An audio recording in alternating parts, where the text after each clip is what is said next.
This right here is going to be the ultimate camera comparison between the Galaxy Note 10 Plus, iPhone XS Max and the Huawei P30 Pro. And so, starting with standard video taken on the phone's rear cameras, they all record in 4K, but the P30 loses a few points for not being able to record 4K resolution at 60 frames per second. You can probably tell that Samsung has tuned their colors to look very similar to the iPhones, and that's kind of a good thing. The iPhone is for many people the gold standard for consistent, reliable smartphone video. And speaking of reliable, the Huawei is not so much. The phone is set to its normal color option, but even then, its vibrance swings wildly depending on the scene you're capturing. Also, for the first time ever, I've designed a scoring system for camera tests. If you want to know the exact formula for how it's being calculated, it's all in the description, but long story short, more points equals better. So let's see which phone wins. It's good to see that with the Note 10 Plus, Samsung has retained the same ultra-wide camera as the S10 had, which is even wider than the ultra-wide on the P30, which in itself is far wider than what the iPhone can capture, because that phone doesn't have an ultra-wide at all. Zooming while taking video leads to quite an interesting result, because both the Note and the iPhone have 2 times optical zoom cameras. When we're magnifying only by 2 times, those two phones pull ahead of the P30 Pro. But when we go to 5 times and beyond, the P30 starts to use its 5 times optical zoom camera, which places it well above the other two. With this new addition of a time-of-flight camera on the back, the Note 10 Plus can now take what they call live focus video, or in other words, a bunch of video modes that allow you to separate the foreground from the background. I'd say I do like this glitch effect, and it's never a bad thing to have new features to play around with, but none of these are hugely reliable on the Note, and the P30 Pro almost always does a better job. The iPhone doesn't have one of these sensors at all, and so it doesn't have any equivalent camera modes, but because this stuff is kinda gimmicky and not everyone's going to use it, I'm not going to place too much emphasis on it. Now, Samsung's Note 10 has another interesting new feature, audio zoom, which can amplify the audio of whatever specific thing you zoom in on. So I've got a phone playing music on a table here, and whereas with the iPhone and the P30 Pro, zooming in does nothing to the sound, when you do the same with Samsung, the volume of the subject starts to rise. Have a listen to this. Stabilization at 4K is good on all phones, but the Huawei seems just a little jerkier than the other two. And when we lower this resolution to 1080p, the Note can use Samsung's new and improved Super Steady feature. It uses a better gyro sensor than the S10 before it, and this allows for practically shake-free videos, but the caveat is that it does need to crop in, so you might need to take a step back to fit everything in. That said, the trade-off is worth it. In this frame right here, I'm walking pretty quickly sideways, and the view on the Note 10 Plus, that big view in the background, that's almost unchanged, whereas on the other two it's moving around a lot.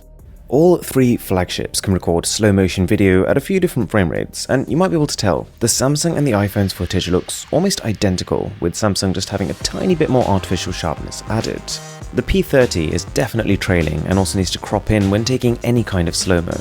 What is good is that the Note and the P30 Pro can also take bursts of super slow motion video at 960 frames per second, but again, Samsung's is far better quality and can also record for longer periods of time. The 960 FPS you're seeing on the Huawei is technically speaking actually only 480 and is using software to interpolate the rest. Now, just before we jump into the nighttime test, we've got to talk about daytime photography, because for a lot of people, this is the most important category. One of the first things I noticed when I started using the Note 10 was that the dynamic range can reach even greater heights than that of the iPhone. That is a real feat. It manages to consistently catch the blue in the sky, whilst making sure shadows aren't too dark. These are all great for daytime photography, that much is clear, but it does seem like a close battle between the Note and the iPhone, with the Huawei just not quite there. That phone tends to either lose a little bit of detail in the bright areas, or sometimes make the dark areas too dark, and crushes the blacks. In this shot right here, this requires intense levels of high dynamic range to capture everything, and you can see looking through the windows towards the back right that the Note 10 does this better than the iPhone, which does it better than the Huawei. Sometimes the iPhone wins as well. In this shot right here, the road on the far left looks a world apart on this phone. The ultrawides come in handy again for Samsung and Huawei, and with photos especially, their field of view is even larger than when taking video, and so the difference between the normal lens and the ultrawide here is staggering. It can be the difference between capturing one floor of a building to the entire building, and is also a really cool way just to make a standard shot look a little bit more dramatic. You might have guessed, Huawei is gonna pull some points back when it comes to zoom. With a 5 times magnification, Huawei shots are not just more detailed, but also have a nice contrast to them. To look at this in a bit more detail, here's a photo taken with no zoom at all. At 2 times, the Note and the iPhone are pumping out way better quality shots than the Huawei, which is not only using a digital zoom at this point, but also has a slightly weaker dynamic range. At 5 times, Huawei's detail jumps right to the top as its telephoto lens is now activated, but dynamic range on that phone is still just not as good as on the other two. At 10 times, the P30 is still pin sharp, which is wildly impressive. Now, one not very often answered question is macro. How close can each phone get whilst keeping shots in focus? And there's a clear pattern. It's Huawei, then Samsung, then iPhone.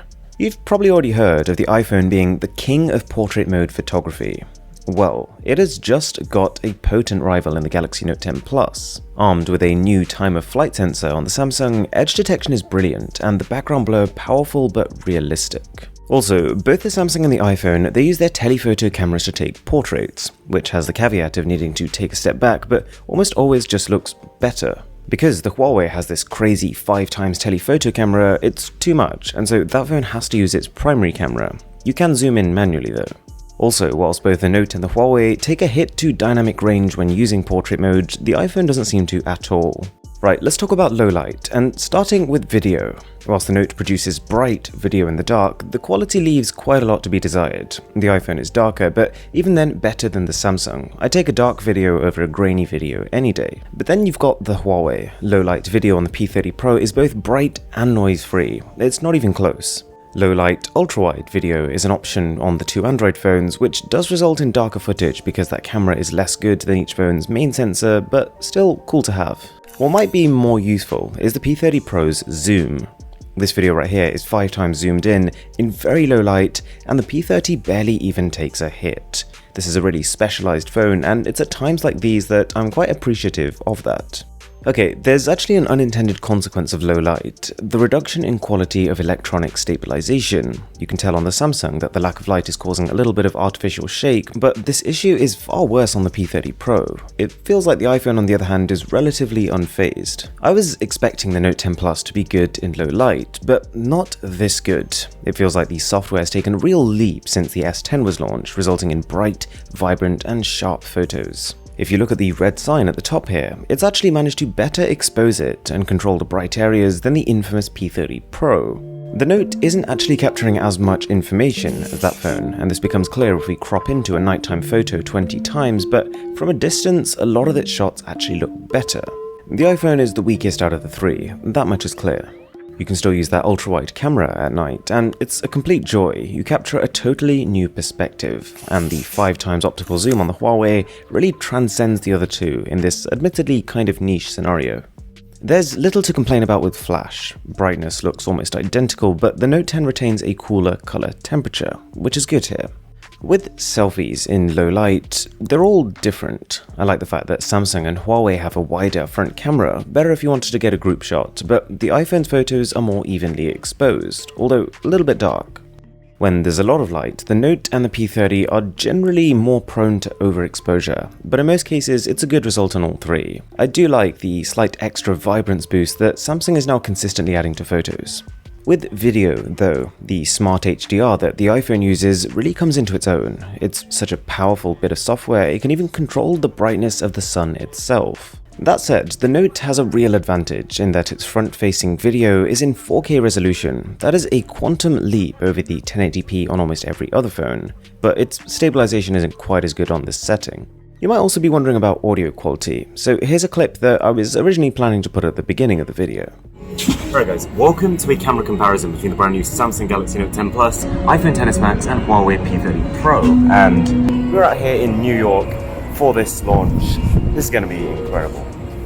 Okay, so the scores are in, and the Note finishes right on top with 717 points. The P30 Pro a fair bit below that at 689, and the iPhone a long way behind that phone at 608. Generally speaking, in the things that it does do, the iPhone is an incredible camera, but a combination of the fact that the other two have an overwhelming amount of extra options to play with, and the fact that it has poorer low-light performance just puts it that bit behind. Anyways, the main takeaway here is that the Note is an exceptional camera. It not only has a plethora of modes, but in almost all cases consistently performs well within them. If you enjoyed this video, then I recently created a mega bit of content where I destroyed every single Galaxy S smartphone to date just to see if smartphones are getting weaker over time. So I'm going to link that from here, and my name is Aaron, this is Mr. Who's the Boss, and I will catch you in the next one.